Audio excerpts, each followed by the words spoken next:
హరే శ్రీనివాస. ಶ್ರೀ ಗುರುಭ್ಯೋ ನಮಃ. ಹರಿಕಥಾಮೃತಸಾರ ಗುರುಗಳ ಕರುಣದಿಂದಾಪನಿತು ಪೇಳುವೆ, ಪರಮ ಭಗವದ್ಭಕ್ತರಿದನಾದರದಿ ಕೇಳುವುದು. జగన్నాథదాసుల వారు హరికథామృతసారంలో మంగళాచరణ సంధిలోని 11వ నుడిలో కూడా రుద్రదేవుల వారి యొక్క సాధనను తెలియజేస్తున్నారు. ఏకాదశ రుద్రులు అన్నందుకు గాను ఈ ఏకాదశ నుడి 11వ నుడి కూడా రుద్రదేవుల వారి గురించే తెలియజేస్తున్నారు దాసుల వారు.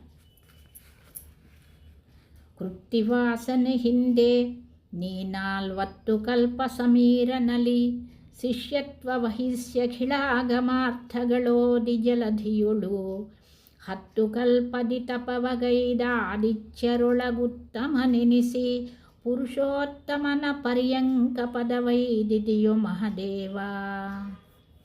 ಕೃತ್ತಿವಾಸನೆ ಹಿಂದೆ ನೀ 40 ಕಲ್ಪ ಸಮೀರನಲಿ ಶಿಷ್ಯತ್ವ ವಹಿಸಿ ಅಖಿಳಾಗಮಾರ್ಥಗಳು ಓದಿ ಜಲಧಿಯುಳು, 10 ಕಲ್ಪದಿ ತಪವಗೈದು ಆದಿತ್ಯರೊಳಗೆ ಉತ್ತಮನು ಎನಿಸಿ, పురుషోత్తమన పర్యంక పదవైదిదియో మహదేవ.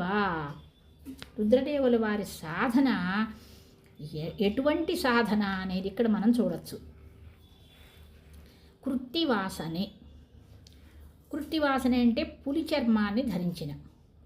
ఈ పదవనుడిలో గజ చర్మాన్ని ధరించిన అని చెప్పుకున్నాం. ఇప్పుడు పులి చర్మాన్ని ధరించిన అని. పులి చర్మాన్ని కూడా ధరిస్తారు రుద్రదేవుల వారు.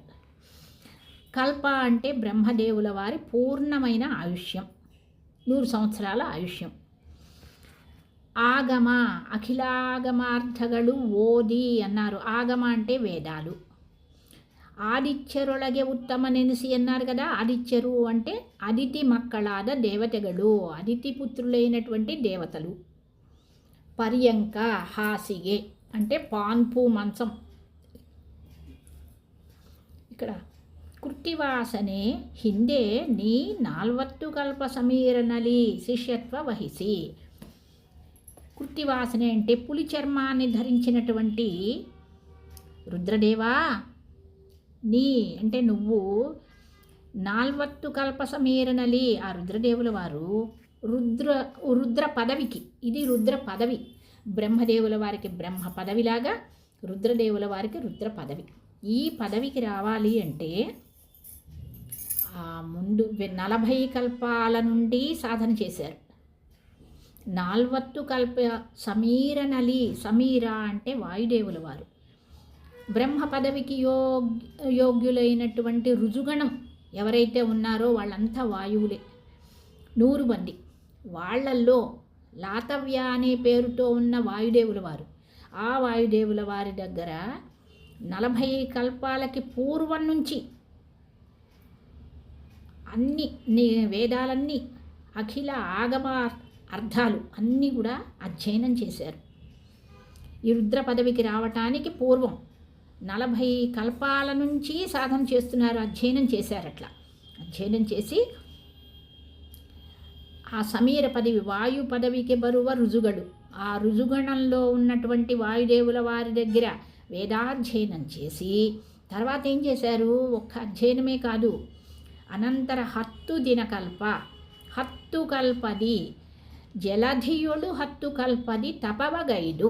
జలధి అంటే సముద్రం. ఆ ఉప్పు సముద్రంలో 10 దినకల్ప అన్నారు. బ్రహ్మదేవుల వారి పూర్ణ ఆయుష్యాన్ని కల్ప అంటారు. ఇక్కడ బ్రహ్మదేవుల వారి ఒక రోజును కూడా దినకల్పము అని పిలుస్తారు. అలాంటి దినకల్పాలు 10 దినకల్పాలు, 10 రోజులు. బ్రహ్మదేవుల వారి ఒక రోజు అంటే పగలు 14 మన్వంతరాలు, మళ్ళీ రాత్రి 14 మన్వంతరాలు, ఒక రోజు అవుతుంది కదా. అలాంటిది దినకల్పము అంటారు. అలాంటి దినకల్పాలు 10 దినకల్పాల పాటు ఆ సమయం సముద్రంలో ఉండి, ఉప్పు సముద్రంలో ఉండి తపస్సు చేశారట.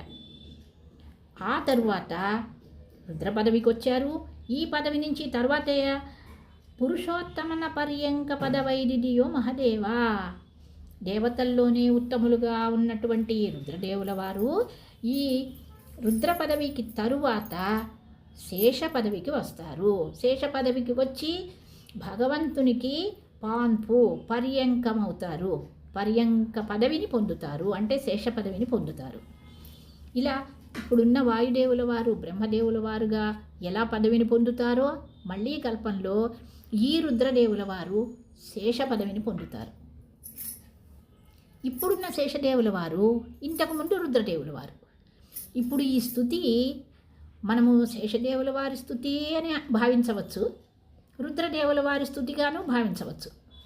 ఎందుకంటే ఇప్పుడున్న శేషదేవుల వారు ఇదివరకున్న రుద్రదేవుల వారు, ఇప్పుడున్న రుద్రదేవుల వారు మళ్ళీ రాబోయే శేషదేవుల వారు. కాబట్టి ఇద్దరి స్తుతిగాను వారి యొక్క సాధన అలా ఉంటుంది అని మనం తెలుసుకోవాలి. ఇక్కడ కృత్తివాసనే పులి చర్మాన్ని ధరించినటువంటి వారు 40 కల్పాలకి పూర్వం నుంచి వాయుదేవుల వారి వద్ద వాయు పదవికి వచ్చేటువంటి ఆ రుజువుల దగ్గర అధ్యయనం చేశారు. అఖిలమైనటువంటి వేదాల యొక్క అర్థాలు తెలుసుకున్నారు, అధ్యయనం చేశారు. ఆ తర్వాత 10 బ్రహ్మ దినకల్పాల వరకు సముద్రంలో ఉండి తపస్సు చేశారు. ఇలా చేసి రుద్ర పదవికి వచ్చి తరువాత శేష పదవిని పొందుతారు. అటువంటి రుద్రదేవా అంటూ రుద్రదేవుల వారి యొక్క సాధనని తలుచుకుంటూ ప్రార్థన ఇది.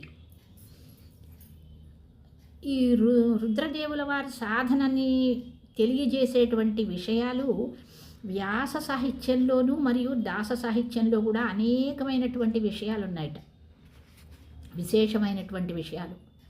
ఇక్కడ ఒకటి మాత్రం చెప్తున్నారు. రుద్ర పదవికి రావటానికి పూర్వం 40 కల్పాల పూర్వం నుంచి ಸಮೀರ ಪದವಿಗೆ ಸಮೀರ ಪದ ಯೋಗ್ಯರಾದ ರುಜುಗಳಲ್ಲಿ ಅಧ್ಯಯನ ಮಾಡಿದರು. వాయుదేవుల వారి పదవికి వచ్చేటువంటి రుజుగణం ఎవరైతే ఉన్నారో వాళ్ళ దగ్గర అధ్యయనం చేశారు. బ్రహ్మదేవుల 10 దినకల వరకే బ్రహ్మదేవుల వారి దినకల్పాలు 10 దినకల్పాల వరకు తపస్సు చేశారు. ఆ 40 కల్పాలలో కూడా ఎంత అధ్యయనం చేశారు అంటే 75 వర్ష అధ్యయనం చేశారు. అంటే 3 వంతుల పాటు అధ్యయనమే. 100 ఆయుర్దాయం అయితే ఆయుష్ అయితే అందులో 75 వర్ష అధ్యయనం చేశారు. అంటే ఆయన 3 వంతుల భాగం అధ్యయనానికే గడిపారు. అటువంటి సాధన రుద్రదేవుల వారిది. పరమ విష్ణు భక్తాగ్రేసర్లు వారు, వైరాగ్య శిఖామణి. అలాంటి రుద్రదేవుల వారు నెక్స్ట్ శేష పదవికి వస్తారు. ఇప్పుడున్న శేషుల వారు ఇంతకుముందు అంత సాధన చేసి రుద్రదేవుల వారుగా ఉన్నవారు ఇప్పుడు శేష పదవికి వచ్చారు. ಹುಲಿವೇಷದ ದೈತ್ಯ ಋಷಿಗಳಿಗೆ ಹಿಂಸ ಕೊಡುತ್ತಿದ್ದಾಗ కొండ శివ పులి చర్మವನ್ನು ಹೊದ್ದ. ఇది కూర్మ పురాణంలో ఉన్నట్టు తెలియజేసేటువంటి విషయం. కూర్మ పురాణం ద్వారా మనం తెలుసుకోవచ్చు. ఇంత క్రితం నుడిలో గజ చర్మాన్ని ధరించాడు రుద్రదేవుల వారు, స్కాంద పురాణంలో ఉన్నటువంటి తెలియజేయబడినటువంటి విషయము అని చెప్పుకున్నాం మనము. ఇప్పుడు ఇది కూర్మ పురాణంలో తెలిపేటువంటి విషయం. పులివేషంలో ఉన్నటువంటి ఒక దైత్యుడు పులివేషంలో వచ్చి ఋషులైన తపస్సు చేసుకునేటువంటి ఋషులకి హింస చేస్తున్నాడు. అలాంటి హింసిస్తున్నటువంటి ఆ దైత్యుడిని సంహారం చేసేటప్పుడు ఆ దైత్యుడు అది శివగా పులి చర్మವನ್ನು ఆ దైత్యుడిని సంహారం చేసినందుకు గుర్తుగా ఆ చర్మాన్ని ధరించాట. అందుకని గజ చర్మధారి ಹುಲಿ ಚರ್ಮಧಾರಿ 2. ಈ ರುದ್ರದೇವರ ಸಾಧನೆಯನ್ನು ಕಲ್ಪಸಾಧನಾ ಸಂಧಿಯಲ್ಲಿ ವಿವರಿಸಿದ್ದಾರೆ. ಎರಡನ್ನೂ ಸಮನ್ವಯಿಸಿ ತಿಳಿಯಬೇಕು. ఇక ముందు 24వ సంధి హరికథామృతసారంలో 24వ సంధి కల్పసాధనా సంధి. ఏ దేవతకి ఎన్ని కల్పాలు సాధన చేస్తే ముక్తి అనేది వివరం అంతా తెలియజేశారు జగన్నాథదాసుల వారు. ఉపనిషత్తుల్లోని శృతి స్మృతుల్లో తెలియజేయబడిన విషయాలన్నీ వస్తాయి అందులో రుద్రదేవుల వారి సాధన చెప్పినటువంటి విషయాల్ని, ఇక్కడ చెప్పిన విషయాల్ని రెండింటినీ సమన్వయం చేసి మనం తెలుసుకోవాలి. అక్కడ కూడా ఇదే చెప్పారు, ఇంకా వివరంగా చెప్పారు. అక్కడ జీవనದ ముక్కాలు భాగ, ఆ జీవనంలో 3 వంతుల భాగం 75 ವರ್ಷ 75 ವರ್ಷ 75 ಸಂವತ್ಸರಾలు ಯೋಗ್ಯ ಗುರುಗಳಲ್ಲಿ ಅಧ್ಯಯನಕ್ಕಾಗಿ ಇದ್ದದ್ದು. యోగ్యమైనటువంటి గురువుల దగ్గర అధ్యయనం చేయటం ఒకటి. ఇంకా కర్మವನ್ನು బిడదే, ಅದರ ಬಹುಪಟ್ಟು ಜ್ಞಾನ ಮಾರ್ಗದಲ್ಲಿ ಇದ್ದಿದ್ದು ನಮಗೆ ರುದ್ರದೇವರು ಕಲಿಸುವ ಪಾಠಗಳು. జీవనంలో 3 వంతుల భాగం అధ్యయనానికి గడిపారు. అంతేకాదు అధ్యయనం ఒక్కటే చేశారు, ఏమీ కర్మలు చెయ్యలేదు, కేవలం థియరీ మాత్రమే, ప్రాక్టికల్ ఏమీ లేదు అని అనుకోవటానికి లేదు. 10 దినకల్పాలు బ్రహ్మదేవుల వారి 10 దినకల్పాల వరకు ఉప్పు సముద్రంలో ఉండి తపస్సు చేశారట. కాబట్టి అధ్యయనము, తపస్సు, దానివల్ల జ్ఞాన మార్గంలో ఉండటము, చాలా జ్ఞానాన్ని సంపాదించారు. ఇవన్నీ కూడా రుద్రదేవుల వారి నుండి మనం నేర్చుకోవాల్సినటువంటి విషయాలు. మనకి అందించేటువంటి వారి యొక్క సాధనని విన్న తర్వాత మనం గ్రహించవలసినటువంటి పాఠం అన్నమాట ఇది. ఎప్పుడు చదివేనా, మనము ఇంతకాలం ఏంటి ఇంకా చదువుకోవటం ఏంటి అని అనుకోకూడదు. సాధన, అధ్యయనం, అవకాశం చిక్కితే అధ్యయనం చెయ్యాలి, విషయాలు తెలుసుకోవాలి. ఇది రుద్రదేవుల వారి నుండి మనం నేర్చుకోగలిగినటువంటి పాఠం, నేర్చుకోవాల్సిన పాఠం. ಸಾಧನೆಯೊಡನೆ ಪರ್ಯಂಕ ಪದ ಶೇಷ ಪದವಿ ಎಂಬ ಫಲವನ್ನು ಇಲ್ಲಿ ಸೂಚಿಸಿದ್ದಾರೆ. ఈ సాధన, ఇంత సాధన చేశారు ఏమిటి అంటే పర్యంక పద అంటే శేష పదవిని పొందారు. ఇప్పుడున్న రుద్రదేవుల వారు పొందుతారు. ఇంతకుముందు రుద్రదేవుల వారు ఇప్పుడు శేష పదవిని పొందారు. ఇద్దరిది ఈ స్థుతి. అది శేష పదవి అంటే సామాన్యమైన పదవి కాదు కదా. ఎప్పుడూ పరమాత్మని పర్యంకం మీద ధరించి ఉండేటువంటి ఆ స్పర్శ చేస్తూ భగవంతుణ్ణి తన యొక్క పర్యంకం మీద పడుకోబెట్టుకోగలిగినటువంటి భాగ్యాన్ని పొందారు శేషదేవుల వారు. అలాంటి పదవి, పర్యంక పదవి, శేష పదవి అనేటువంటి ఫలితాన్ని పొందారు. ఇంత గొప్ప సాధన చేసినటువంటి రుద్రదేవుల వారు వారి యొక్క సాధన నుంచి మనం తెలుసుకోవాల్సిన విషయాలు కూడా చెప్పారు. చక్కగా అధ్యయనం చెయ్యాలి, విషయాలు తెలుసుకోవాలి, జ్ఞాన సంపాదన చెయ్యాలి. మనోనియామకులైనటువంటి రుద్రదేవుల వారు మన మనస్సుకి సత్కర్మలు, సదా ఆలోచనలు ఇవన్నీ రావాలి. మన మనస్సు సక్రమమైన పద్ధతిలో హరివాయు గురువుల మీద భక్తితో ఉండాలి అంటే మనస్సు చక్కగా ఉండాలి. అలాంటి మనస్సుని సరియైన మార్గంలో పెట్టాలి అంటే మనోనియామకులైనటువంటి రుద్రదేవుల వారి స్తుతిని ఎప్పుడూ చేసుకోవాలి. ఇది రుద్రదేవుల వారి నుడి.